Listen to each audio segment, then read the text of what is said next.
नमस्कार, मैं हूं आपके साथ यशस्वी शुक्ला। जनहित में आज हम बात करेंगे सरकार की उन योजनाओं के बारे में जो कागजों में तो दिखती हैं लेकिन धरातल पर हकीकत कुछ और ही है। बात करें उज्ज्वला योजना, प्रधानमंत्री आवास और शौचालय योजना के बारे में। ये वो योजनाएं हैं जिसके ग्रामीणों को लुभाने के लिए सरकार ने कोई कोर कसर नहीं छोड़ी। लेकिन आलम यह है कि आज भी कई ग्रामीण इलाके हैं जहां पर लोग योजनाओं से कोसों दूर हैं। आज भी कच्चे चूल्हे में खाना बनाने को मजबूर है। हैरत करने वाली बात तो यह है कि एक और जहां सरकारी योजनाओं से गरीब आज भी वंचित है, तो वहीं इन दिनों पूरे भारत में विकसित भारत संकल्प यात्रा के जरिए लोगों को सरकारी योजनाओं के बारे में जानकारी देने का दावा किया जा रहा है। लेकिन आज भी सरकारी तंत्र में बैठे बिचौलियों के चलते 80 हकदारों को आज भी योजनाओं का लाभ नहीं मिल पा रहा। हम बात कर रहे हैं गाजियाबाद के धूपखेड़ी गांव की। आलम यह है कि गांव में महिलाओं के पास आज तक उज्ज्वला योजना का सिलेंडर नहीं पहुंचा। कच्चे चूल्हे पर खाना बनाने के लिए आज लोग मजबूर हैं। रहने के लिए छत नहीं है, शौचालय की सुविधा नहीं है, खाना बनाने के लिए गैस सिलेंडर नहीं है, राशन कार्ड नहीं है। वहीं अधिकारियों के चक्कर लगाकर गरीब थक हार चुके हैं। ग्रामीणों का कहना है कि ग्राम प्रधान से लेकर जिलाधिकारी कार्यालय तक गुहार लगाई जा चुकी है, फिर भी कोई समाधान नहीं हुआ। उनका कहना है कि सरकार के नुमाइंदे ही उन्हें सुनने के लिए तैयार नहीं है, तो आखिर किसके पास वो अपनी गुहार लगाने जाएंगे। देखिए रिपोर्ट।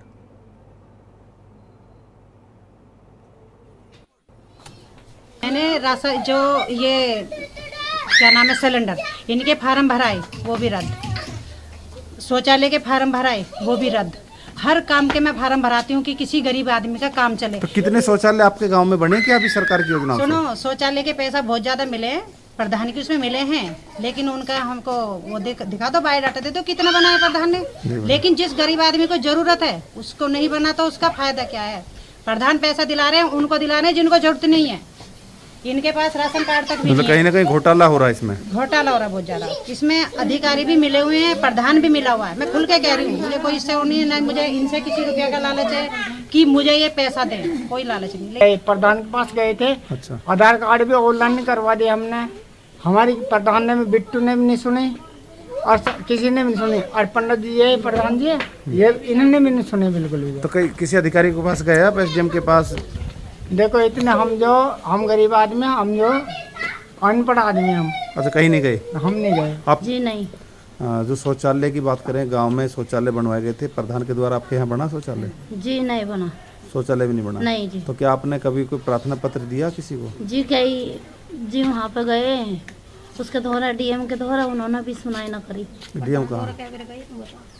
जी डीएम साहब के पास कहाँ गए थे आप? गाजियाबाद गए थे, चिट्ठी दी थी, शिकायत आपने? जी खूब करी। तो क्या कहा था उन्होंने? जी वे मिले थे, डीएम मिला था। अच्छा, देखे आगे। तो शौचालय है आपके घर में? नहीं। गैस का कनेक्शन है? नहीं। तो क्या जो सरकार की जो सुविधाएं थी आप तक पहुंची नहीं, आपने ली नहीं? मिले ना जी, हमें कुछ ना कुछ कमी जरूर बता दे रहेंगे। अच्छा, आपने कोशिश की? हाँ, तो कहाँ आपने कहीं शिकायत की? आपने किसी से कहा, गांव के प्रधान से कहा कभी? खूब कहीं पर सुनते ही ना है। नहीं सुन। सुमित्रा जी, आप गांव के प्रधान हैं भूपखेड़ी के। आपके गांव में कुछ लोगों को आवास की समस्या है, जो गरीब लोग हैं उनके आवास जर्जर हालत में। क्या कोई आपने प्रयास किया उनके आवास के लिए? जी बहुत कुछ कर रहे हैं। ये सिलेंडर वाले प्रयास कर उसमें कुछ नहीं हो पाया, और लैट्रिन के भी कुछ होगा, कुछ बाकी रह रहे हैं। तो क्या आपने कुछ ऐसी लिस्ट अधिकारियों से बात की कि इन चीज़ों का? हाँ जी की। तो क्या जवाब है अधिकारियों का, क्या कहना है? अधिकारी भी कहते हैं बस होएगा, करेंगे। दरअसल जिस टाइम बारिश होती है बहुत ज़्यादा घर में पानी भी भर जाता है, और क्या नाम बालकन को पैसे देखो इंगे तिंगे में दुबकाए डोलती रहती हूँ। अब देखो घर की हालत में दिख रही है सारी। अब की पिछली बारिश में ये गिरा था और अब की बारिश में ये संगीता जी, पूरा गिर जो गया। बारिश आती है, आपका मकान जर्जर है, आपने बल्ली लगाई है, कहीं आपने किसी को सहायता राशि के लिए कहा है? क्या कोई सहायता राशि सरकार की मिल पाई? नहीं, आए थे, मैंने करी है, और ब्लॉक वाले भी आए हैं। सीमा दीदी ने मुझे, उन्होंने बेचारी ने मेरा करवाया काम, आए भी, फोटो वोटो वगैरह खींच के ले गए। कुछ दिन बाद में बोला कि रिजेक्ट हो गया। जहाँ ना शौचालय, जहाँ एक और तमाम दावे किए जाते हैं कि धरातल परियोजनाएं हैं, लेकिन कहीं ना कहीं अगर हम ये तस्वीरों की बात करें तो ये बिल्कुल अलग तस्वीरें हैं। जो बातें कही जाती हैं उनसे काफ़ी अलग ये तस्वीरें आज हम आपको जनहित में दिखा रहे हैं कि आखिर सरकारी योजनाओं का लाभ जब जनता के लिए है तो जनता को क्यों नहीं मिल रहा है।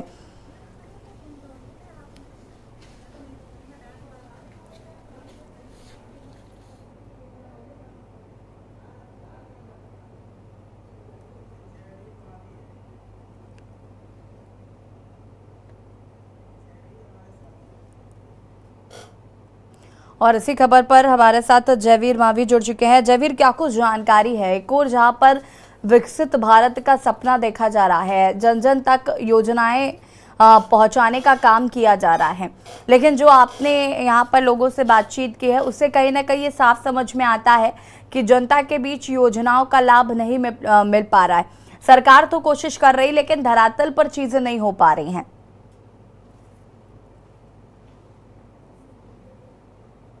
अनम्यूट कीजिएगा। देखिए, जिस तरह से हम लगातार के न्यूज में जनहित के मुद्दे उठा रहे हैं, इसी मुद्दे को लेकर आज हम लोनी ब्लॉक के भूपखेड़ी गांव में पहुंचे थे, जहां पर जो तस्वीरें हैं वो काफी हैरान कर देने वाली तस्वीरें हैं। लगभग कई मकान ऐसे वहां पर देखने को मिले, हम तस्वीरों के माध्यम से भी दिखा पा रहे हैं कि जिनकी जो छत है वो गिरी हुई है, जो उनके मकान की हालत है वो जर्जर है, और जो घर में रहने वाले लोग हैं वो दहशत के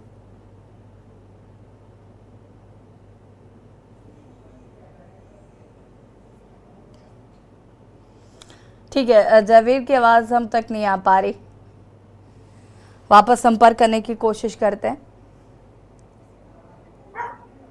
जी जयवीर, अपनी बात को पूरा करेगा। देखिए, जिस तरह से जो तस्वीरें बता रही है कि जो हालात आज वहां पर देखे काफी हैरान और परेशान करने वाले जो ये तस्वीरें हैं वो काफी सामने आई हैं। कई मकानों का हमने जायजा लिया जिनमें जो छत थी उनकी कड़ी टूटी हुई थी, मकान की छत गिरी हुई थी। कई जगह तो ऐसे हालात थे कि जो लोग हैं वो बारिश में भी, जैसे परिवार के लोगों ने बताया कि बारिश में अपने बच्चों के साथ उन लोगों को अपने ही घर के बाहर सोना पड़ा, उनको घर में, क्योंकि जिस तरह हादसे होने की जो संभावना है। हालांकि प्रशासन तमाम दावे करता है, चाहे आप प्रधानमंत्री आवास योजना की बात करें, चाहे हम उज्ज्वला योजना की बात करें, या फिर जो शौचालय घर घर तक शौचालय पहुंचाने की बात करें, तो लोनी देहात के जो गांव की बात करें, यहाँ पर विधायक की बात करें, पिछले 2 योजनाओं से लगातार भारतीय जनता पार्टी के ही विधायक हैं, और प्रधान की बात करें तो तमाम ऐसे लोग हैं जो पार्टी से संबंध रखते हैं, पार्टी के समर्थन में रहते हैं। लेकिन जैसे हालात यहाँ पर देखने को मिल रहे, आप देख पाएंगे कि जो मकान है, जो अभी मैं तस्वीरों में देख पा रहा हूँ, इसके मकान की ईंटें नीचे से गली हुई है, यानी कि नींव खोखली है और कभी भी मकान गिर सकता है। ऐसे जो मकान है उनकी संख्या काफी बड़ी तादाद में है। और जो लोग हैं, अगर हम बात करें तो लोनी ब्लॉक का ये गांव देहात का पूरी तरह से एक तरफ का गांव है, जहां पर जो प्रशासनिक अधिकारियों को कोई ध्यान नहीं जाता, चाहे ब्लॉक के अधिकारी हो या फिर तहसील के अधिकारी हो, कोई कर्मचारी या अधिकारी यहाँ पर जाकर इन लोगों की सुध लेने के लिए तैयार नहीं है। यहाँ पर ये लोग कई बार उप जिलाधिकारी लोनी से भी मिले, लोनी के जो क्षेत्र अधिकारी जो हैं उनसे मिले, तमाम ऐसे अधिकारियों से इन्होंने मिलने की बात की, जिलाधिकारी गाजियाबाद तक शिकायत देने की इन्होंने बात बताई है, और शिकायत पत्र का भी इन्होंने काफी लंबा चौड़ा चिट्ठा जो इनके हाथ में था वो इन्होंने दिखाया, लेकिन उसके बावजूद भी कार्रवाई नहीं होना, जनप्रतिनिधियों का इस तरफ कोई ध्यान नहीं देना। और वहीं ग्राम के जो प्रधान है सुमित्रा देवी, उन्होंने साफ तौर पर कहा कि वो लगातार प्रयास कर रही थी, लेकिन उनके अधिकारी सुन नहीं रहे, उनके कहने से काम नहीं हो रहा है। वहीं जो समाज सेविका है इसी गांव की हैं, उन्होंने भी लगातार जो सीमा कसाना जिनका नहीं जयवीर, देखिए अभी हमने यहाँ पर लोगों को भी सुना, प्रधान को भी सुना है, लेकिन लोग तो साफ तौर पर कह रहे हैं उनको पता है कि प्रधान जो है, जो लोग अमीर हैं उनको चीजें मुहैया करा रही हैं, जो गरीब है जिनका हक है उनको नहीं मिल रहा है। तो दिक्कत तो प्रधान की है कि प्रधान अपना काम नहीं कर रही। मामले हैं जहां पर जो मूल जो आवश्यकता वाला व्यक्ति है, यानी कि जिसकी अति आवश्यकता है, वहां तक योजनाओं का लाभ नहीं पहुंच रहा है। योजनाओं के लाभ की बात करें तो योजनाओं के नाम पर गुमराह किया जाता है। जो योजनाएं हैं वो केवल अपने चहेते को ही दी जाती हैं या फिर उनका बंदरबाट हो जाता है। ऐसे कई मकान इस गांव में देखने को मिले थे जिन घरों में शौचालय आज भी नहीं है, यानी कि किसी तरह का शौचालय नहीं है। और कुछ लोगों ने अगर किसी तरीके से अपने मजदूरी करके शौचालय बनाए तो उन पर छत नहीं है, उन पर सुविधाएं नहीं है, तमाम ऐसी अव्यवस्था, यानी कि नरकी जीवन ये लोग जी रहे हैं। घरों में दरवाजे नहीं है, दरवाजे टूटे हुए हैं। ऐसे में आप अंदाज लगा सकते हैं कि भारी बारिश हो, सर्दी हो, या फिर मौसम का जो कहर होता है, जिसको हम गर्मी की बात करें या सर्दी की बात करें अब आने वाले समय में, क्योंकि भारी सर्दी आने वाली है, तो ऐसे में इन लोगों के सामने सबसे बड़ी समस्या है कि अपने घर में अंदर नहीं सो सकते, घर पर दरवाजा नहीं है। और जंगल में जो, यानी कि जो गांव के बाहर जो खेतों के आसपास जो मकान है उनमें चोरी का भी खतरा हो। तो तमाम ऐसे इन लोगों के सामने समस्याएं हैं। कुछ लोगों ने बताया कि उनके परिवार के लोग मजदूरी के लिए मजदूरी करते हैं, लेकिन मजदूरी के साथ साथ मजबूरी में उन्हें अपना पैतृक आवास और गांव छोड़कर कहीं किराए पर रहना पड़ रहा है। लेकिन ये लोग वो हैं जो अपने घरों को नहीं छोड़ पाए, जिनके पास मजदूरी नहीं है, जिनके पास किराए के लिए भी पैसे नहीं, अगर वो कहीं अन्य जगह पर रहना भी चाहें तो वो किराया नहीं दे सकते, जिनके पास बच्चों के लिए पढ़ाई की व्यवस्था नहीं है, सर पर छत नहीं है। आप तस्वीरों में देखिए कि जो मकान है इस पर जो छत थी वो गिरी हुई है और पन्नी जो बांधी हुई थी वो किस तरह से ये लोग गुजारा कर रहे हैं। अगर थोड़ी भी बारिश हो तो इस परिवार के क्या हालात होंगे आप अंदाज लगा सकते हैं। तस्वीरें झूठ नहीं बोलती हैं, तस्वीरें सारी सच्चाई बयान कर रही है। लेकिन जो जिम्मेदार अधिकारी हैं, जो जिम्मेदार लोग हैं, चाहे वो राजनीतिक व्यक्ति हो या सामाजिक व्यक्ति हो, उनको केवल दावे करने हैं कि विकास कार्य किए जा रहे हैं। तमाम ऐसे विकास के जो दावे हैं उनकी तस्वीरें उन दावों की पोल खोलती हुई तस्वीरें हमें नजर आई हैं और हमने इन लोगों से कहा कि आपकी बात को पहुंचाएंगे। अब देखना होगा कि इन तस्वीरों को देखने के बाद जो जिम्मेदार अधिकारी हैं, जिनकी जिम्मेदारी बनती है, वो कितने जागरूक होते हैं। हालांकि लौनी के उप जिलाधिकारी से मेरी फोन पर बात हुई थी तो उन्होंने कहा था कि ऐसे लोगों की लिस्ट हमें उपलब्ध कराई जाए। लेकिन बड़ा सवाल उठता है कि लिस्ट से क्या होगा, जब पहले कई बार लोग लिस्ट दे चुके हैं, लगातार अधिकारियों के चक्कर, कार्यालय के चक्कर लगाकर थक चुके। इन लोगों के पास अगर सही बात की जाए तो इनके पास उतना किराया नहीं, ये अपने भूपखेड़ी गांव से निकल कर लौनी के ब्लॉक तक भी जा सके या किसी सरकारी कार्यालय में जाकर अपनी गुहार लगा सके, किसी अधिकारी से अपनी पीड़ा कह सके। तो कहीं ना कहीं इन लोगों की जो पीड़ा है, जो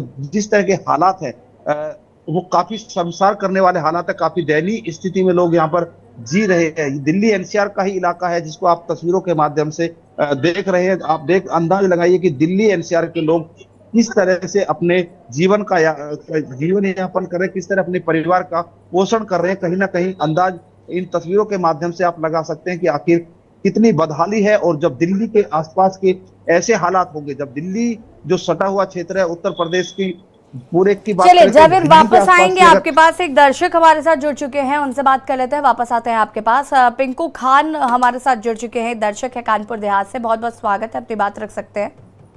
जी मैम नमस्कार। मैं आपको सलूट करता हूं कि आपने सबसे पहले के न्यूज पे ये बात रखी है और हमारे जो जयवीर साहब हैं, मावी साहब, इन्होंने बहुत ही अच्छा दिखाया। मेरे दिल को छू गई ये बात। और मैं आपको बता दूं ये बात सत्य है कि तस्वीर झूठ नहीं बोलती, लेकिन चक्कर ये है कि तस्वीर झूठ नहीं बोलती, लेकिन अधिकारी तस्वीर को भी झूठा बना देते हैं। क्योंकि मैंने देखा है अभी एक ग्राम पंचायत कैलई ब्लॉक मेहता जिला कानपुर देहात के अंदर पूर्व के प्रधान की शिकायत कई बार दी गई। शिकायत देने के बाद ही बंदर बांट जो चलता है कॉलोनियों में 50,000 रुपए और शौचालय में 2 से 5,000 रुपए और यहाँ तक कि विधवा, वृद्ध और विकलांग की पेंशनों तक में बंदर बांट चल रहा है। मनरेगा के पैसे में बंदर बांट चल रहा है उत्तर प्रदेश के अंदर, जिसकी शिकायत मैंने डीएम से लगा के एसडीएम तक की। लेकिन जांच अधिकारी रिपोर्ट लगाते हैं कि ग्राम विकास अधिकारी के द्वारा मौके पर जाके जांच की गई, मौके पे ये बताया गया कि शिकायतकर्ता झूठा पाया गया। मतलब इस तरीके की वो है। और मैं आपको बता दूं जो आवास की बात है, एक आवास में सिर्फ एक आवास की बात करूंगा, ऐसे हजारों आवास है, मैं हजारों मिसाल दिखा सकता हूँ। औरैया कानपुर और कानपुर नगर, कानपुर देहात के अंदर कि एक आवास है जिसका 2 मंजिल का मकान अपना खुद का बना हुआ है व्यक्ति का, और बने होने के बावजूद भी उसको जो है दूसरे का मकान दे दिया जाता है, क्योंकि 50,000 रुपए की बंदर बांट थी। अब वो सेक्रेटरी, बीडीओ, सीडीओ मिल गई, ये करते हैं क्या करते हैं, सरकार काम कर रही है लेकिन अधिकारी लोग उसको बंदर बांट कर रहे हैं। और शिकायत कितनी भी दो, मैंने मुख्यमंत्री को भी इस पत्र लिखा, लेकिन खुद मैं शिकायत करता झूठा साबित हो गया। ऐसी एक मामला है भूरेपुर जिला औरैया के अंदर, 86 साल के बुजुर्ग बे औलाद पति पत्नी, उनको ग्राम प्रधान दबा के उनकी जमीन पर अवैध कब्जा कर लेता है। उसकी पेंशन तक, जो वृद्ध पेंशन तक कटवा देता है। बेचारे चल नहीं पाते हैं, आंखों से देख नहीं पाते हैं। सीओ साहब को शिकायत दी और डीएम औरैया को शिकायत दी। शिकायत देने के बाद वो मौके पर सीओ साहब जाके उस परिवार को धमका के आ जाते हैं, लेकिन थाना फोन करके मुझे धमकाता कि आप लोग उनकी मदद में क्यों खड़े हुए। प्रधान धमकी देता है कि शिकायतकर्ता को हम जान से मरवा देंगे। तो ये बात सत्य है और बिल्कुल सत्य है। ऐसे ही एक मामला मैंने कानपुर देहात के अंदर डेरापुर ब्लॉक डेरापुर के अंदर गांव गलुआपुर में देखा कि जो उनके पास मकबूल खान है, उनका आवास नहीं है, घर नहीं है, उनकी आवास की मांग की मैंने। उनकी माँ इस तरह से है, मैं वृद्ध पेंशन की मांग की, तो पेंशन के मैं खुद गया मौके पर जाके अधिकारियों से मिला। ठीक है बिल्कुल, बहुत बहुत शुक्रिया आपका अपनी बात रखने के लिए। हमारे साथ यहाँ पर गिरीश शुक्ला कानपुर से जुड़ चुके हैं। गिरीश जी बहुत बहुत स्वागत है, अपनी राय रख सकते हैं आप। हम देश के प्रधानमंत्री नरेंद्र मोदी जी को आगाह करते हैं कि वो झूठ बोलना बंद कर दें, झूठे प्रचार कटआउट बनाना बंद कर दें, देश की सच्चाई को इस जो न्यूज दिखाई जा रही है इसको भी देखें, और ऐसी न्यूज गांव-गांव है, ऐसी न्यूज घर-घर है, और झूठ बोलने से क्या फायदा। आप झूठा प्रचार करके वोट हासिल कर सकते हैं, सच बोलकर भी आप जीत जाएंगे। आप झूठ बोलकर पाप क्यों करते हैं? अगर आप में दम है, आपसे 50-60 किलोमीटर दूर गांव है, गाड़ी उठाइए, सुरक्षा गार्ड को लीजिए और तुरंत इस गांव का मुआवजा करके वहीं पर योगी साहब को बुलाइए और उन्हें दिखाइए कि तुम्हारी राज्य में क्या हो रहा है, तब सुधार होगा। ऐसे सुधार नहीं होगा झूठे वादे करने से, योगी की संग चाय पीने से प्रशासन नहीं चला करता है। प्रशासन में जो अधिकार आपको योगी को अपने अधिकारियों से, आपको योगी के प्रति वही रुख अपनाना चाहिए, तब काम होगा। ऐसे टालने से काम नहीं होता है, पिछले के तोता बनाने से काम नहीं होता है। इन पे सख्त कार्रवाई कीजिए। आपकी इज्जत उतारी गई है आज टेलीविजन के ऊपर, इसको आप शर्मसार करने वाली है आपके लिए यह सूचना। अगर आप इस पर ध्यान नहीं देते, पूरे प्रदेश की यही हालत है। आंखों से देख लीजिए अपनी अगर आंखें हैं तो, और नहीं हो तो कहना बंद कर दीजिए। झूठ बोलते हैं आप सदैव। धन्यवाद गिरीश जी, बहुत बहुत शुक्रिया आपका कॉल करने के लिए। तो यहाँ पर आपने देखा कि दर्शकों का कहीं ना कहीं गुस्सा है क्योंकि धरातल पर चीज़ें नहीं मिल पाती हैं और उसका कहीं ना कहीं ये जो बंदर बाट होता है उसका खामियाजा जनता को भुगतना पड़ता है। चर्चा इसी पर करेंगे। मेहमान हमारे साथ जुड़ चुके हैं महेश कुमार जी, बीजेपी नेता हमारे साथ जुड़ चुके हैं। दिनेश नागर जी समाजवादी पार्टी से हमारे साथ जुड़ चुके हैं।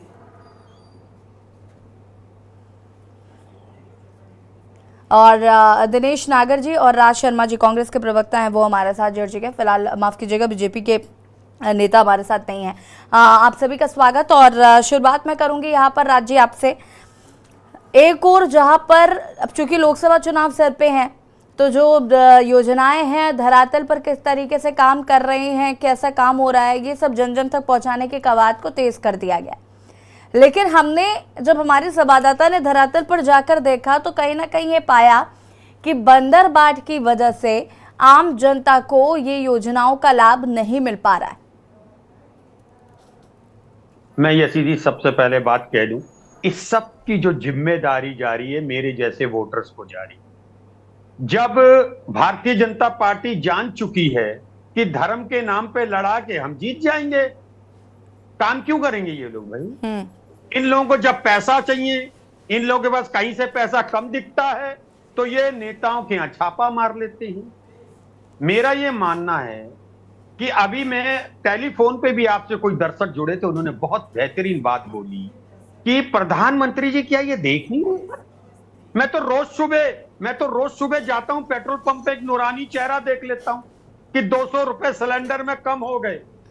लेकिन क्या सच्चाई में इस कम होने की कीमत का कोई फायदा उठ पा रहा है देश की जो गरीब जनता है, या सिर्फ 5 किलो अनाज देके ही अपनी इतिश्री कर ले रहे हैं? तो मैं एक बात फिर कहना चाहता हूं कि जब तक हमारा वोटर नहीं सुधरेगा ये सरकार कोई काम नहीं करेगी, क्योंकि सरकार जान चुकी है कि हल्ला मचाओ डमरू बजाओ सरकार बन जाएगी। आप अभी चुनाव में देख रहे हैं, लेकिन जो असली चेहरा है ये देखने भी नहीं देते। आप तक के जो आप लोग तो दिखा भी देते हैं, कुछ 2-4 चैनल तो दिखाते भी नहीं है कि देश बर्बादी की ओर कितनी स्पीड से चल रहा है, ये भी कोई बताने को तैयार नहीं होता। तो अब भी अगर नहीं सुधरेंगे, मैं सोचता हूं देश की जनता ही देश का एक भविष्य तय करती है। नेता कोई भविष्य तय नहीं कर रहा है, मैं बता रहा हूं आपको। और जब चाहे नेता मैं हूं, चाहे वो भारतीय जनता पार्टी के हों, जब नेता जस्ट फॉर ग्रांटेड हो जाता है तो फिर वो काम नहीं करता। जब उसे जनता का डर खत्म हो जाता है फिर वो काम नहीं करता। अगर जनता का डर और भय बना रहेगा तो पार्टियां काम करती हैं, लेकिन भारतीय जनता पार्टी को उसे कोई जनता का भय नहीं है। उसे पता है हम रामलला हम आएंगे, मंदिर वहीं बनाएंगे, देश का हिंदू आंख बंद करके वोट दे देगा। तो इसलिए कहते काम मत करो, इनसे काम की बातें करो। तो ये कह देते हमने रोड बनाई, तो रोड के लिए भी ऑलमोस्ट 3 रुपए किलोमीटर का टोल लगता है हर जगह जाने। रोड टैक्स हमसे ले रहे हैं, टोल हमसे ले रहे हैं, सारा कुछ तो हमसे लूट ले रही है। अगर आप एक चक्कर लगा लीजिए तो 36 प्रकार के हम टैक्स दे देते हैं, लेकिन सरकार को इससे कोई मतलब नहीं है। गरीबों को जो मकान दे रहे होते हैं, उसमें भी ये चल रहा होता है। पैसा बहुत चल रहा है। 5,000 की रिश्वत 50,000 में पहुंच गई है, 500 की रिश्वत 3,000 में पहुंच गई है, और कोई भी सुनने को तैयार नहीं है। और अगर आज मैं कल, मेरी आवाज आ रही है? जी जी। और एक और बात कहता हूं, सबसे घिनौना काम जो भारतीय जनता पार्टी ने इस सृष्टि में नहीं कभी हुआ, वो कल से कर रहे हैं। पहली बार देख रहा हूं। अरे साहू जी के पास अगर पैसा पकड़ा गया, चालान करो, जेल भेज दो, अभी उनसे हिसाब ना दो। क्या कर रहे हैं? डमरू पीट रहे हैं हर जिले में। देखिए राज जी, ये वैसे तो मुद्दा नहीं है, लेकिन फिर भी मैं आपको एक बात बता दूं, बीजेपी कहीं ना कहीं ये बात बहुत अच्छे से जानती है कि मुद्दे कैसे उठाना चाहिए। हाँ बिल्कुल। अरे डमरू बता रही है, डमरू पीट पीट के बता रही है कि ना तो कप्तान मेरी सुनता है, ना डीएम मेरी सुनता है, ना कमिश्नर मेरी सुनता है। आपको क्या जरूरत है भाई? रोड जाम कर दिया, मेरे जिले में रोड जाम पड़ गया, क्योंकि आपको रोड क्या है, क्या शो कर रहे हो देश के लिए भाई? इस देश को विश्वगुरु ऐसे ही बना दोगे? आपके यहाँ टीचर नहीं है। चलिए राज जी, मैं वापस आऊंगी, इसके बाद दिनेश नागर जी आपका रुख करेंगे। 2 दर्शक हमारे साथ जुड़ चुके हैं, पहले उनकी राय ले लेते हैं। सुरेश अवस्थी कानपुर से हमारे साथ जुड़ चुके हैं। सुरेश जी बहुत बहुत स्वागत है, अपनी राय साझा कर सकते हैं आप। वर्मा जी, मैं ये कहना चाहता हूँ, जो ये कांग्रेस के राजू शर्मा प्रवक्ता बैठे हुए हैं, इन्होंने जो कहा है कि मतलब योगी सरकार और मोदी सरकार डमरू बजा के वोट हासिल करती है, ऐसा कुछ नहीं है। अगर 3 राज्यों में इन्होंने अच्छा काम किया होता, राजस्थान में अच्छा काम किया होता, जमीनी स्तर पे काम किया होता, तो वहाँ की जनता इनको हटा नहीं सकती थी। और इन्होंने काम अच्छा नहीं किया, इसलिए इनको तीनों राज्यों में झुकी देखनी पड़ी। इसीलिए माननीय योगी जी और प्रधानमंत्री जी को, जो राहुल गांधी जी गलत बयानबाजी कर रहे हैं, तो अपनी ही घातक, मतलब अपना ही नुकसान पैदा कर रहे हैं। इनको सोच समझ के बयानबाजी देना चाहिए कि हमें क्या बोलना है, क्या नहीं बोलना है। जनता हमको नकारेगी कि जनता हमको हमारा साथ देगी। ठीक है सुरेश जी, बहुत बहुत शुक्रिया आपका कॉल करने के लिए। और एक और दर्शक हमारे साथ जुड़ चुके हैं कुरुक्षेत्र से, चंद्रप्रकाश जी। चंद्रप्रकाश जी बहुत बहुत स्वागत है आपका, और अपनी राय रख सकते हैं। मैं कहना चाहता हूं कि सुरेश जी ने जो कहा वो बिल्कुल शाश्वत सत्य कहा। कांग्रेस एक ऐसी पार्टी है जो मुस्लिम तुष्टीकरण की नीति अडॉप्ट करती है।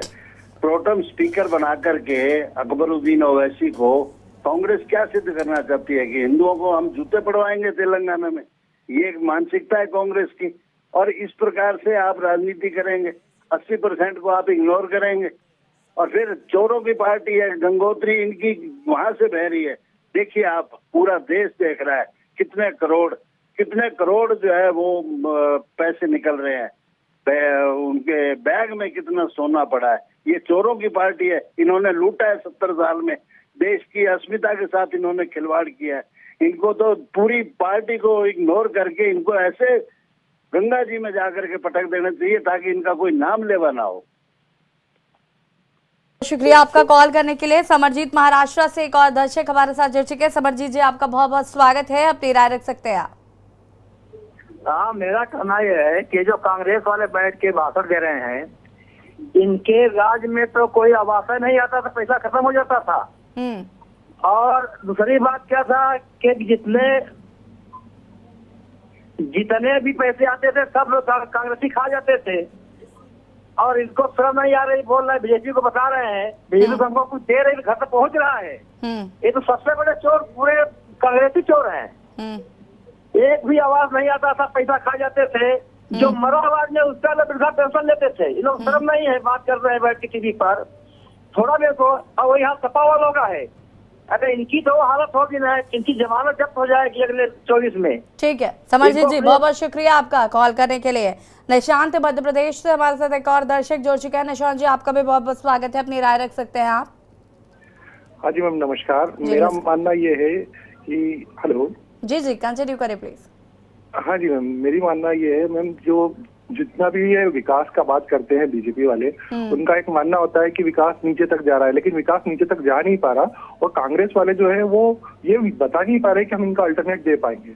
मध्य प्रदेश में हम जैसे हैं यहाँ पे उनका वो डिलीवरी नहीं कर पाए जो उनको देना चाहिए था, तो उनको कॉन्फिडेंस नहीं दे पाए। और लाडली बहना के चक्कर में सारी महिलाओं ने एक तरफा वोटिंग कर दी, तो ये एक सिनेरियो रहा जब इसलिए नहीं जीत पाई, नहीं तो कांग्रेस अच्छे से जीत जाती है। चलिए निशांत जी, बहुत बहुत शुक्रिया आपका कॉल करने के लिए, बहुत अच्छे से आपने खैर इस बात को समझा है। चर्चा को हम आगे बढ़ाएंगे, आप सभी मेहमान हमारे साथ जुड़े हुए हैं। लेकिन जनहित में आज हम बात कर रहे हैं उन योजनाओं की जो सरकार द्वारा तो लागू की गई हैं लेकिन जनता तक नहीं पहुंच पा रही। क्यों जनता तक नहीं पहुंच पा रही है, क्या कारण है? एक और जहां सरकार लोकसभा चुनाव चूंकि नजदीक है तो जन जन तक ये योजनाएं पहुंचाने की भी कोशिश कर रही है, लेकिन धरातल पर बात करें तो तस्वीर काफी अलग नजर आ रही है। चर्चा हम इसी पर कर रहे हैं। मेहमान हमारे साथ जुड़े हुए हैं दिनेश नागर जी समाजवादी पार्टी से, महेश कुमार बीजेपी के नेता भी हमारे साथ जुड़ चुके हैं। दिनेश नागर जी, आपसे मैं ये जानना चाहूंगी कि अगर हम बात करें योजनाओं को लेकर तो देखिए धरातल पर योजनाएं नजर नहीं आ रही हैं। जो तस्वीर देखी, लोगों से बातचीत की गई, लोगों का जो रिएक्शन आ रहा है, कहीं प्रधान पैसा लिए ले रहा है तो कहीं पर जो अधिकारी है वो पैसा लिए ले रहे हैं, लेकिन जनता को उनका हक नहीं मिल पा रहा है। क्या कहना चाहेंगे सबसे पहले तो इस पर?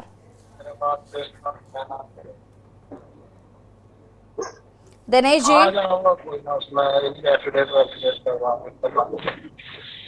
दिनेश जी जी मैडम, आ रही है आवाज? आ रही है जी, प्लीज अपनी बात को पूरा करेंगे। जी आ रही है आवाज? आ रही है जी मैम। दिनेश जी क्या कहना चाहते हैं? आप एक बार फिर रिपीट करेंगे मैम, क्या कहा? जी धरातल पर जो योजनाएं आनी चाहिए, मिलनी चाहिए लोगों को, वो नहीं मिल पा रही, क्या कहना चाहेंगे? बिल्कुल सही बात है। मैं गाजियाबाद के लोनी विधानसभा से आता हूँ। हमारे यहाँ एक गांव है भूपखेड़ी। भूपखेड़ी में लगभग 95% लोग ऐसे हैं जिनको जो है गैस की, उज्ज्वला गैस की योजना हो, चाहे किसी भी चीज की हो, चाहे मकान की हो, भारतीय जनता पार्टी के द्वारा जितनी भी योजनाएं चलाई गई हैं सब जो है फुस साबित हुई है। क्योंकि यहाँ पर किसी को भी, अगर कोई एक आदमी भी ये बता दे पूरे गांव के अंदर कि भाई यहाँ पर किसी को सिलेंडर मिला है या किसी को लाभ मिला है या मोदी जी के द्वारा किसी को फ्लैट मिला है, घर मिला है, सब चीजों पर कमीशन लेके यहाँ के जो नेता हैं लोनी विधानसभा के या चाहे वो सांसद हो, ये लोग यहाँ पर पैसे लेके लोगों से, किसी से 50,000 कमीशन लेके, किसी से 1 लाख कमीशन लेके, उनको ये लोग जो इनके पैरोकार होते हैं उन लोगों को ये जगह दिलाने का काम करते हैं। और ये जितनी भी योजनाएं हैं सब ये कागजों में है। लोनी विधानसभा में मैं ताल्लुक रखता हूँ गाजियाबाद के अंदर, और इस विधानसभा में भारतीय जनता पार्टी के द्वारा एक भी कोई भी कार्य कागजों के अलावा कहीं भी सिद्ध होता हुआ नजर नहीं आता। आप चाहे भूपखेड़ी चले जाएं, चाहे धारीपुर चले जाएं, चाहे जावली चले जाएं, चाहे टीला चले जाएं, यहाँ पर जितने भी गांव हैं सभी लोग जो है बिल्कुल असहाय हैं। जो बोलने का प्रयास करता है उन लोगों के घर पर बुलडोजर चलवाने का काम किया जाता है, उन लोगों को जेल पुछवाने के, छोटे छोटे मुकदमे में लोगों को जेल भेजा जाता है। और मैं आपको एक बात और बता देना चाहता हूं, अभी हमारे शर्मा जी यहाँ कांग्रेस के बैठे हुए हैं, इनको भी और मैं आपको भी ये बताना चाहता हूं कि यहाँ पर हमारे देश के अंदर जो यहाँ का जनता है, जो यहाँ के वोटर हैं, वो लोग हम लोगों को वोट करना चाहते हैं, इंडिया गठबंधन को वोट करना चाहते हैं और वो करते भी हैं। पर हमारे देश के प्रधानमंत्री, जो कि अब आज के समय में इस धरती के सबसे बड़े तांत्रिक, मैं तो उनको तांत्रिक भी कह सकता हूं कि वो तांत्रिक हैं, हम लोगों के ऊपर, हमारे वोटरों के ऊपर जादुई चीजें करके वो हमारी वोटों को अपनी वोटों में बहुत ही बचकानी बात कर रहे हैं आप। देखिए सच तो आपको भी पता है कि वो कोई तंत्र विद्या तो नहीं कर रहे हैं। अब उनके मुखार बिंदु से निकला हर एक शब्द अगर जनता को सीधे लगता है, लोग कनेक्ट कर पाते हैं, तो फिर ये आपका प्रॉब्लम है ना कि आप नहीं बोल पा रहे हैं उनके जैसा। अभी मैंने राज जी को भी यही बात बोली। अब एक मुद्दा झारखंड, एक सेकंड रुकिए जरा दिनेश नागर जी, देखिए अभी झारखंड का जो मुद्दा है, बीजेपी से सीखना चाहिए विपक्ष को कि कैसे मुद्दा उठाते हैं। पूरे अलग अलग राज्यों में उनका प्रदर्शन जारी है, बल्कि क्या फर्क पड़ता था, नहीं फूकते पुतला, वो जीत तो गए थे 3 राज्य। वोटर घर से निकलते हैं वोट देने के लिए, उन लोगों को डरा और रास्ते में माइंड डाइवर्ट हो जाता है। कैसी बातें कर रहे हैं दिनेश जी, प्लीज। वहां पर नहीं घपला करते हैं। मैं आपको एक चीज बता दूं, अगर मुझे आप आधा मिनट दे दें, मैं बताऊंगा कि ये घपला, नागर साहब ये घपला क्या करते हैं। लगभग एक विधानसभा में मुझे लगता है 400 ईवीएम लग जाते हैं। देखिए राज, घपला तक तो ठीक है, मैं ये भी मान लेती हूँ कि विपक्ष कह रहा है कि ईवीएम हैक कर रहे हैं। अब ये तंत्र विद्या क्या होती है? करते हैं, हाँ, ये 50वीं 100 की करते हैं। अब इन लोगों ने एक और, शर्मा जी एक चीज मैं गाजियाबाद की आपको बता दूं, इन लोगों ने क्या करा है कि अब जो सरकारी जो पोलिंग बूथ होते हैं वो स्कूलों में लगते हैं। अब इन्होंने क्या करा है, वो घरों में ले जाके ईवीएम लगा रहे हैं, सोसाइटियों में लगा रहे हैं, जिनका हम लोग विरोध भी कर रहे हैं कि पब्लिक पैलेस पे होना चाहिए। अगर किसी सोसाइटी में बाहर के लोगों को, हमारे मुस्लिम भाइयों को अगर अंदर नहीं बढ़ने दिया जाएगा या किसी और को नहीं बढ़ने दिया, क्योंकि वहां पे एंट्री पास देखा जाता है, तो वहां कौन लोग जाएंगे जो हम लोगों की वोट बनवाएंगे या कौन रहेंगे? हम लोग इनसे ये मांग भी करते हैं कि इन बूथों को सीधा सरकारी स्कूलों में लगाया जाए, क्योंकि आज से पहले कभी भी अगर बूथ लगा है तो वो सरकारी स्कूलों में बनाए, क्योंकि बूथ पर काम चल रहा है। 2024 का चुनाव नजदीक है। ये अपने मनचाहे तरीके से भाजपा के एजेंडों के और भाजपा के नेताओं के घरों में जाके बूथ लगा रहे हैं। आप इस बात को मैडम चेक भी कर सकती हैं, और ये बिल्कुल इसकी हमने लिखित कंप्लेंट भी डीएम को दी है। जी, मैं वही तो कह रही हूँ, आप ये कह सकते हैं कि ईवीएम हैक, एक सेकंड रुकिए, ईवीएम हैक का आप बात कर, एक सेकंड राज शर्मा जी प्लीज। महेश कुमार जी हमारे साथ जुड़े हुए हैं, जरा उनका भी रुख कर लेते हैं, उसके बाद चर्चा को आगे बढ़ाएंगे। महेश जी क्या कहना चाहते हैं? धरातल पर चीजें नहीं हो पा रही हैं और आप इस यात्रा के जरिए जन जन तक इन योजनाओं को पहुंचाना चाहते हैं। अच्छी बात है, पहुंचाइए, योजनाएं हैं तो पहुंचानी चाहिए, लेकिन भाई जब जनता को ही इसका लाभ नहीं मिल पाएगा तो कैसे काम चलेगा? अनम्यूट कीजिएगा महेश जी। सुन रहे हैं मैम? जी जी, कंटिन्यू करें। जी जी जी, एक्चुअल में धरातल की बात कर रहे हैं दिनेश जी। अभी हमारे मित्र भी हैं, भाई भी हैं, छोटे भाई हैं हमारे। तो अब धरातल की बात जो कर रहे हैं, ये धरातल पे पूरे एनसीआर की अगर मैं बात करूं, जिस क्षेत्र में हम रहते हैं, निवास करते हैं, तो एक जिस क्षेत्र की मूवी भी हमारे यहाँ बनी थी, जिला गाजियाबाद, तो जिला गाजियाबाद में जैसे मूवी बनी तो जो हमारी छवि थी हमारे पश्चिम क्षेत्र की, अब ये कहते हैं धरातल पे कुछ नहीं दिखाई दे रहा है। तो वो छवि आज के टाइम में धरती पे नजर आ रही है, क्योंकि तो हमारी बेटियां रात के 12 बजे भी अगर कहीं सड़क पे जा रही तो उनको कोई टच नहीं करता है। हमारा क्षेत्र पड़ता गाजियाबाद तुलौनी मान लो। अरे विधानसभा के सामने महेश भाई, लड़की से रेप कर लिया जाता, छेड़ दी जाती है विधानसभा के सामने। भाई क्या कह रहे हो भाई? कोई गुस्सा नहीं होना। जी जी, क्या मैं कह रहा हूँ, मैं अपने घर की लड़की को रात के 1 बजे नहीं भेज सकता साहब। क्षमा चाह रहा हूँ, कान पकड़ लूं? ना ना ना ना ना, रिक्शे वाला विदेशी को छेड़ रहा है, बिल्कुल विदेशी को छेड़ रहा है। धरातल पर नजर है इन चीजों की। दरोगा जी कंप्रोमाइज कर। नहीं, एक सेकेंड, ये ऐसे नहीं होगी डिबेट। राज शर्मा जी रुकिएगा जरा, रुकिए, महेश जी को पूरा कर लेने दीजिए, बेचारे अभी अभी तो आए हैं, 2 लाइनें तो बोलने। बेचारे नहीं है मैडम, ये लोग बेचारे नहीं है। Please please Raj ji, this is not the right way. अरे सर, बेचारे की बात नहीं है। पार्टी की लेवल पे जो आदमी काम कर रहे हैं ना, वो काम कर रहा है, धरातल पर दिखता है।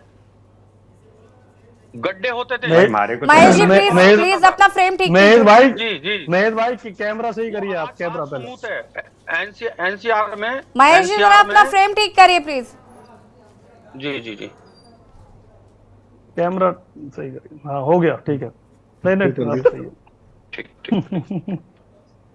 जी जी जी। आप राम राज्य वाले राम राज्य। अरे दिनेश नागर जी और राज जी प्लीज प्लीज मुझे सुन लेने दीजिए उनको, मैं हमारे पास कॉलर्स भी है, तो उनको भी लेना है। फटाफट महेश जी। कितना प्रदेशों में काम हो रहा है, कितना राज्यों में काम हो रहा है, पूरे देश में काम चल रहा है। आप जहाँ 1 घंटे का समय लगता था, वो आज आधा घंटे से भी कम समय में आप अपने सफर पूरा कर लेते हैं।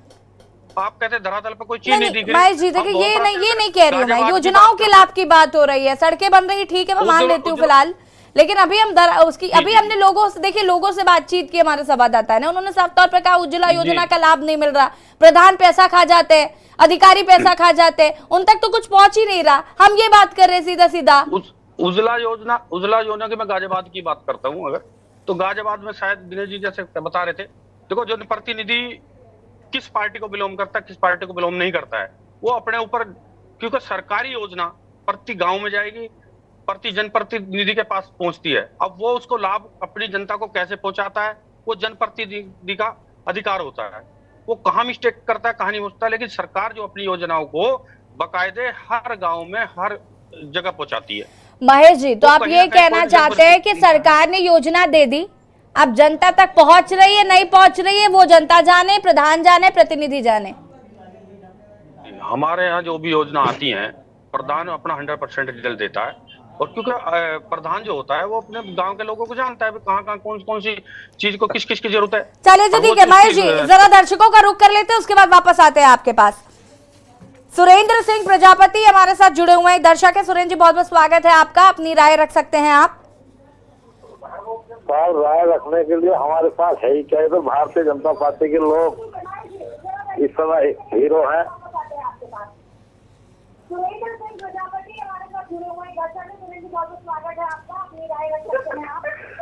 सर हम क्या राय रख सकते हैं अपनी, ये तो भारतीय जनता पार्टी वालों का गुंडा राज है। और सुरेंद्र जी प्लीज अपने टीवी का वॉल्यूम सबसे पहले तो थोड़ा कम करिए, उसके बाद अपनी बात को पूरा करिएगा प्लीज।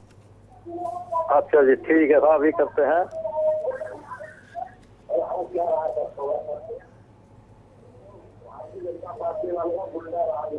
सुरेंद्र जी जी अपनी बात को पूरा करिए प्लीज फटाफट।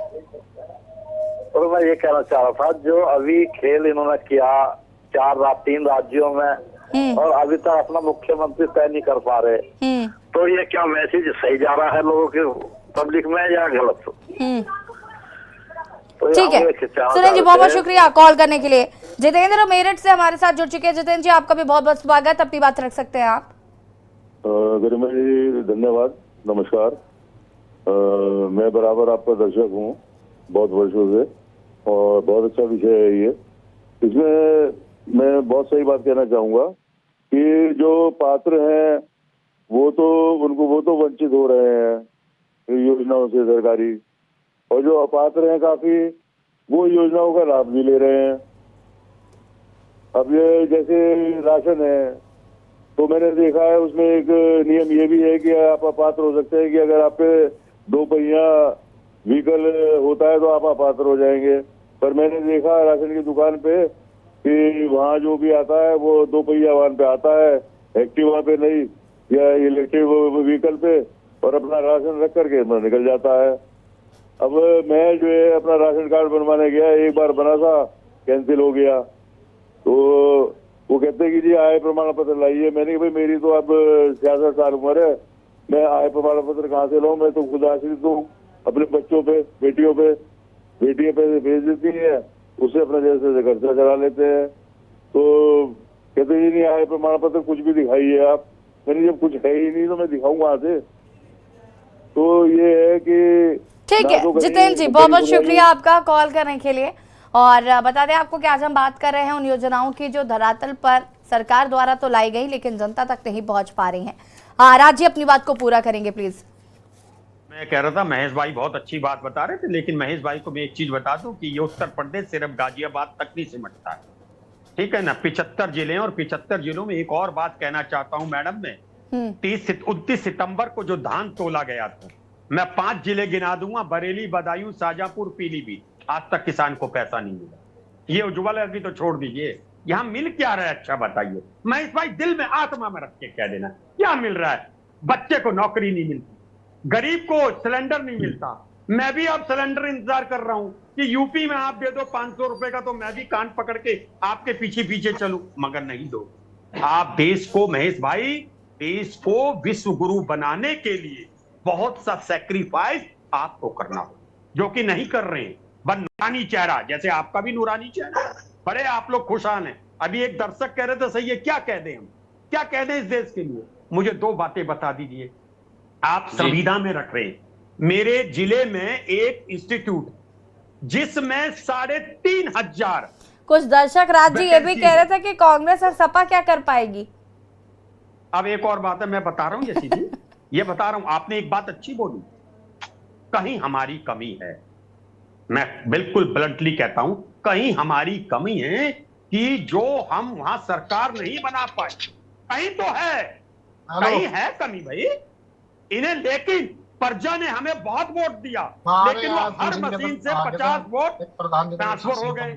अगर हमारे विधायक जी 30,000 से जीत रहे थे तब तो वो 10,000 से जीत गए, और हमारे विधायक जी अगर 12,000 से जीत रहे थे वो 8,000 से हार गए। भाई हर जगह 50 वोट कौन देख रहा है? और जो हल्ला मचा रहे ना लोग कि एजेंट होते हैं, अरे एजेंट की क्या है, सब लोग जानते हैं। एक सिपाही लगा होता है, वो आंख काटता तो एजेंट बेकार हो जाता है। तो हमारे प्रजा ने नहीं हराया, हराया तो हमें बीजेपी ने अपने षड्यंत्र से, जो इन्होंने षड्यंत्र रचा जिसका ध्यान नहीं जाता है। जैसे मेरा फोन है, अपडेट आता है, मेरी मर्जी, मैं नहीं कर रहा हूं, मैं अलार्म इसमें लगा दूं 6 साल बाद का, तभी बजेगा। तो इलेक्ट्रॉनिक में कभी भी गड़बड़ी के अंदेशे होते हैं। लेकिन एक रियल बात है, जब हम जीतते हैं तो ये कहते हैं आप तब क्यों नहीं बोलते?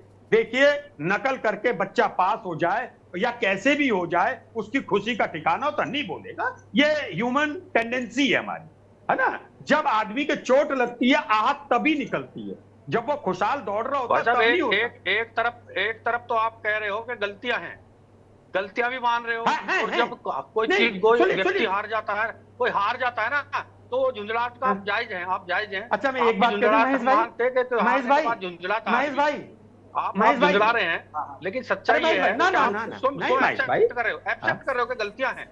अरे महेश भाई मेरी बात सुनने के दो जवाब दे दो।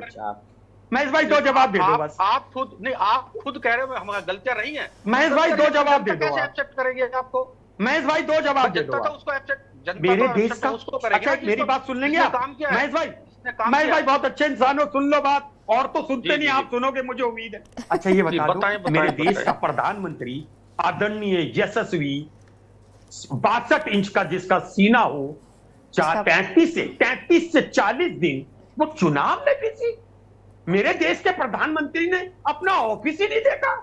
भाई क्या हो रहा है? गलत भाई साहब, मुखिया, अरे मेरे प्रधानमंत्री मुखिया है वो। अरे और भी है मुखिया, दायित्व होता है और नहीं है मुखिया क्या अपने परिवार आपके में मुखिया नहीं है? क्यों महेश भाई? नहीं, मुझे ये नहीं समझ में आता है। राज जी जरा मुझे एक बात बताइए, एक सेकंड रुकिए। राज जी मुझे एक बात बताइए, आप राज जी एक सेकंड, महेश जी रुकिए जरा। राज जी मुझे एक बात बताइए, चुनाव, राज जी सुनिए जरा, मुझे एक बात बता दीजिए जरा। राज जी मुझे सिर्फ ये बताइए कि अगर प्रधानमंत्री जी चुनाव में बिजी भी हैं तो कमरे में खुद को बंद करके भाषण तो नहीं देते, जनता के बीच में ही तो जाते हैं ना। अगर वो जनता से डायरेक्टली संवाद कर रहे हैं, वो 40 दिन अपने ऑफिस ना जाकर जनता के बीच में, आप इस तरीके से भी तो देख सकते हैं। अनम्यूट कीजिएगा। ये जनता के बीच में जाके उन्होंने देश की बात नहीं करी, अपनी पार्टी की बात करी। और मैं दावे के संग कहता हूं 33 से 40 दिन मेरे देश का प्रधानमंत्री, मेरा तो प्रधानमंत्री रहा ही नहीं, वो तो बीजेपी के नेता बन के रह गए। मुझे भी दुख होता होगा, मैं भी अपने नेता को चाहता हूं कि मेरा नेता काम करे, मेरे देश को विश्व गुरु बनाए। जहां टीचर नहीं है वहां टीचर की वैकेंसी बने, जहां हॉस्पिटल में डॉक्टर नहीं है वहां डॉक्टर बने। अभी भी 4 दिन पहले उत्तर प्रदेश में संविदा में डॉक्टर रखे गए। संविदा का व्यक्ति क्या काम करेगा भाई? उसकी रोजी रोटी नहीं चल रही है। और मैं आपको बता रहा था 3,500 एम्प्लॉई गुजरात का ठेकेदार है वहां। बताइए क्या मतलब है भाई? आप वैकेंसी भरिए। और एक और बात, मैं आपसे एक सवाल पूछना चाहता हूं महेश भाई, अगर आपको 3 लाख रुपए बैंक में जमा करने हो तो आप एसबीआई में जमा करना चाहेंगे या बंधन बैंक में? मैं नाम ले रहा हूं क्योंकि बंधन प्राइवेट बैंक में।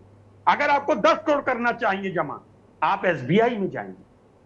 हमने नेशनलाइज करे बैंक, आप प्राइवेटिज्म में ला रहे हो। हमने पीएसयू नेशनलाइज करे, आप प्राइवेटिज्म में बेच रहे हो। और एक और बात सबसे ज्यादा, जब किसी कंपनी में आप लोग इंक्वायरी करेंगे, समझ लो उस कंपनी को अडानी जी खरीदेंगे। महेश जी अडानी देखिए, के मेरा सीधा सीधा सवाल है राज्य, देखिए हम मुद्दे से भटक रहे हैं, मुद्दा हमारा ये था ही नहीं, मुद्दा हम जनता के हक की बात कर रहे हैं, हम बात पता नहीं क्या कर रहे हैं। बात सिर्फ इतनी है कि जनता को उनका हक नहीं मिल पा रहा है, ये योजनाएं जो उनके लिए लाई जा रही हैं वो नहीं मिल पा रही हैं। जयवीर जी, मैं इस पर आपकी अंतिम प्रतिक्रिया लूंगी, फटाफट जवाब दीजिएगा कि आपने इसको लेकर क्या अधिकारियों से बात की है, प्रधान से बात की है कि क्यों नहीं मिल पा रहा है उनको हक?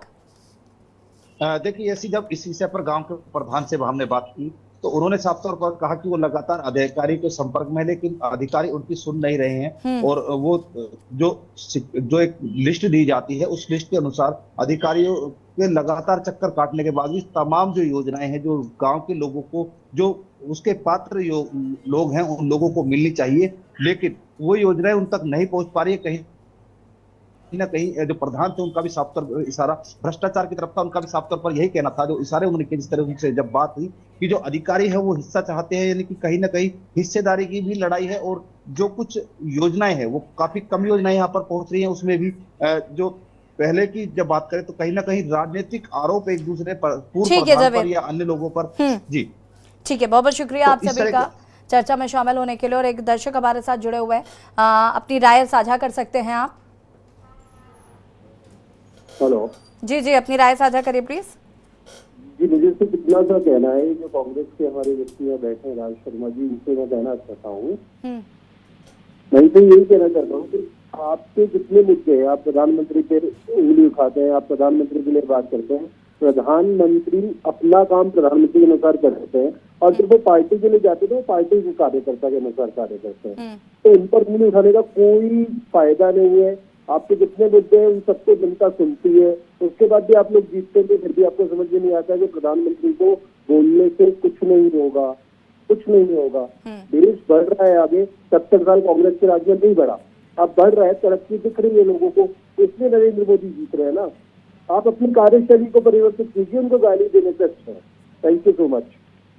ठीक है, बहुत बहुत शुक्रिया आपका कॉल करने के लिए, और सभी मेहमानों का भी बहुत बहुत शुक्रिया हमारे साथ जुड़ने के लिए। और बता दें आपको कि आज जनहित पे हम बात कर रहे थे, जो तमाम योजनाएं सरकार द्वारा लाई जाती हैं वो धरातल पर कितनी पहुंच रही हैं, जनता को कितनी मिल रही है, जनता उसका कितना उपयोग कर पा रही है, ये समझना बहुत जरूरी है, क्योंकि बीच में कहीं ना कहीं ये जो बंदरबाट होता है उसकी वजह से जनता को उनका हक नहीं मिल पा रहा है। जनहित में फिलहाल इतना ही, देखते रहिए के न्यूज़ इंडिया। नमस्कार।